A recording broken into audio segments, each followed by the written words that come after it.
Hello everyone, welcome to Tanks Invest. We're talking about investing, finance, and professional development for today's items only. The investment I'm going to talk today will be Ethereum ticker ETH. First, I want to say happy Sunday, everybody. Hope a great weekend so far. Respect to recording time of 7:55 a.m. on the Eastern Time. Ethereum currently trading $3,565, up about 0.95% so far. With respect to the consecutive surge days that we've been experiencing so far, mainly, coming from the initializations of October 1st, as we heard from the confirmations from Jerome Powell from the Federal Reserve on his depictions, in support with Gary Gensler, which is the chairman of SEC of the US, that they have no intentions of banning crypto going forward, right? And also subsequent to that, we have a lot of positive news coming from various different fund managers, with the stamp of approval approving both Bitcoin and Ethereum specifically, but also with the lag effects that's coming from the altcoin side of the world that subsequently drag up the whole market from there, right? So with respect to the current level right now, we are trading between the 3,845 versus the 3,475, which is the technical level that we'll identify here in the two green mint color lines that we'll identify as the substantive level of resistance, right? Seems like we're just levitating, and right now we have opened as of today, relatively lower in comparisons to previous opening day. So it seems like the curvature of the MACD line is slowly crossing down, with the RSI, more depleted right now, like at the 60 out of 70 in comparisons to more like the high 65, 67 that we were trading yesterday, right? So it seems like we're normalizing with some adjustments from the news side of the world as well. So interesting news that came out about 9 hours ago. It's relatively alarming, with a lot of emphasis and with like bold and capitalization, etc., etc. Definitely want to be making a statement, right? And this article is on Bitcoin List, written by this guy in collaboration with Nexo. His name is Eduardo Prospero. And he's a journalist that focuses specifically on Bitcoin and Ethereum. And the title is basically saying Ethereum's Vitalik Buterin blasts El Salvador's Bitcoin rules. Is he on something? Okay, and based on the article, there are a lot of sprinkle of salts that this guy Eduardo has sprinkled on just one of the verbiage that Vitalik has written recently, I think on his Twitter post. And I'll just read it verbatim and we can decipher it collectively together. Nothing unpopular about this opinion, making it mandatory for businesses to accept a specific cryptocurrency is contrary to the ideas of freedom that are supposed to be so important to the crypto space. Additionally, this tactic of pushing Bitcoin to millions of people in El Salvador at the same time with almost no attempts at prior education is reckless and risks a large number of innocent people getting hacked or scammed. Shame on everyone.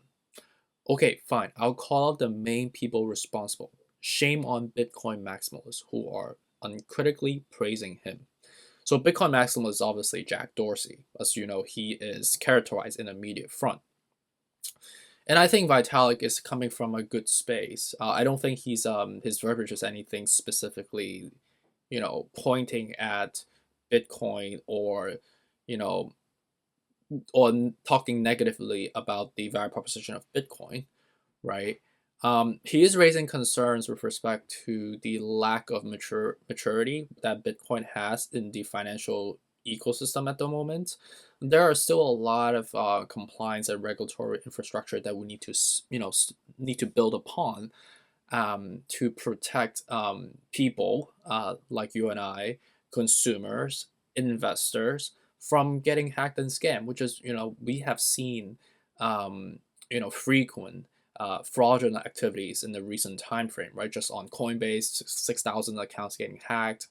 Binance recently got hacked, and I think what $17 million was just like stolen from there, and et cetera, right? And these are consecutive type of occurrences. I think collectively over 12 occasions in the last 6 months so far, from various different platforms. And now you are expanding this onto a developing country, El Salvador, with lack of infrastructure that is able to protect these millions of people in El Salvador, um, it can be reckless. But I think, with no prior education, that's a little bit harsh, I think, um, because there is no formal educations on cryptocurrencies at the moment, right? I mean, he is someone that's a creator, and this has been created for less than 10 years so far, right? So it's a little bit harsh, I think, in terms of the verbiage. He is raising the right um, tactical objectives that these governments needs to raise, but we're working towards it, right? And I think these type of uh, decentralization in the political perspective is one of the first steps, and you're gonna go through these obstacles, in terms of like infrastructural perspective, commerce perspective, and legislative and regulatory perspective. um, but I think compliance and regulatory is it will subsequently need to be in parallel as we grow, right? So, and this is one of the reasons why, like, the European Central Bank, the Feds, the SEC has been, you know, raising their flags, quite consistently in the recent time frame. So this is something that is good to know, and I feel like, based on the verbiage that we see so far, it's a little bit of emotional, um, uh, tailwinds, if you may, if that makes any sense. But at the same time, it's he's I think it's coming off good intentions, right? I don't think he's a bad person to or like anti Bitcoin, if you may. So that's just my thought, anyways. But obviously, with that affectation, talking negatively, um, can drive some fear mongering, which he raised a fair substantive concern, right? That millions of people could potentially be vulnerable. If they make El Salvador a target for millions of people with their capitalization, right? So next one on Cointelegraph 16 hours ago, talk about CoinSwitch Kuber becomes crypto unicorn.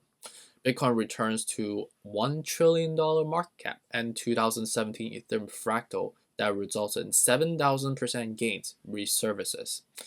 So it seems like they are talking about the historical technical analysis on how that will historically translate into future predictions, and also with respect to, obviously, as we see, CoinSwitch, which is a platform that allows people to transact and exchange cryptocurrencies, comparable to like a Coinbase, is percolating to become the next unicorn, hitting that $1 billion market cap.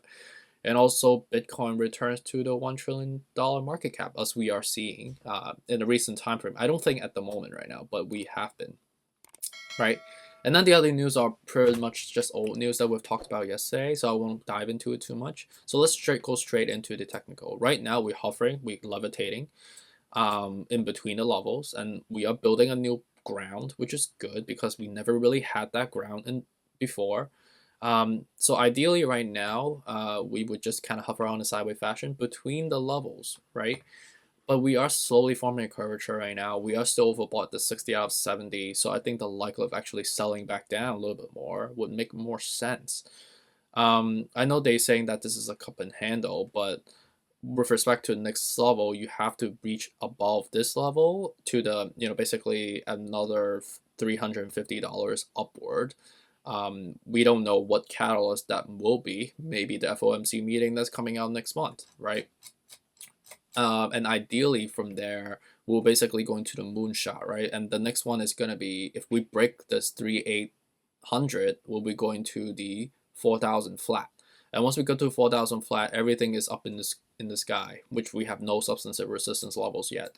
So I think the shot would not be I don't know, 7,000% would make any sense at all, because if we were at the below of the 35 level on the R side, that could possibly be happening, but we have already formed the golden cross already. The golden cross actually forming downward.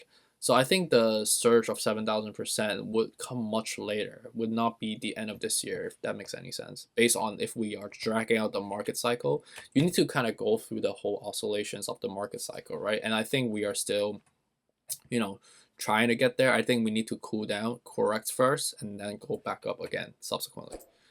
So Bitcoin is dragging up right now. It's basically mainly coming from the media affectation. We are sustaining. We had a little bit of a sell-off, what we saw earlier today, because of the Vitalik's news that we just heard from, him talking negatively on El Salvador.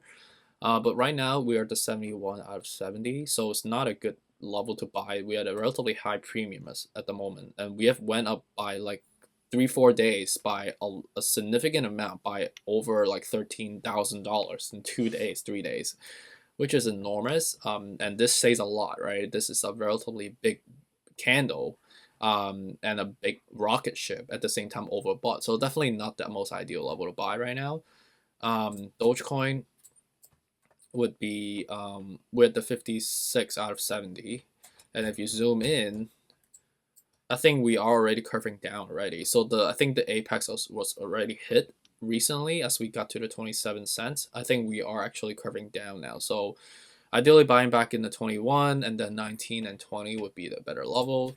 Cardano, we are lagging, I would say. I think the surge should be imminent because of the fact that we are depleted. We just formed a cross, but we have not seen any bullishness yet. So we've just been kind of trading on a sideways fashion.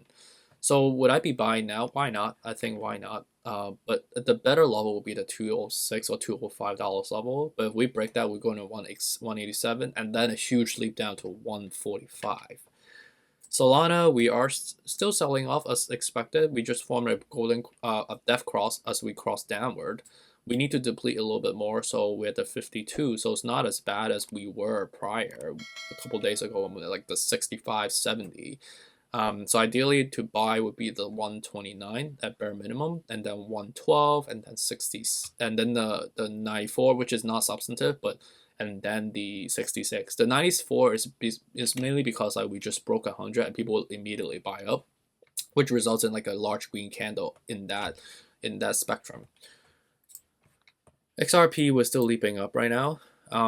We are overbought 65 right now out of 70, and this is something we have foreseen, right? XRP, we were attempting to basically break the 110, which we did. So, and as we got there, we are leaping to the next level. So ideally, if the steam is still hot, we would need to go to 130 for us to find real consolidation. But right now, we're just kind of floating.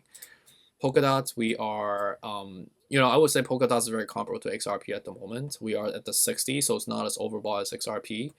We're leaping up right now, so there's still more momentum going. So I think mostly we would just go to like the 38. That would be the peak. That would be $3 away. So risk reward ratio is not the best. So ideally, would again, right, be the 26 as the first level. If we break that, 23 is coming afterwards.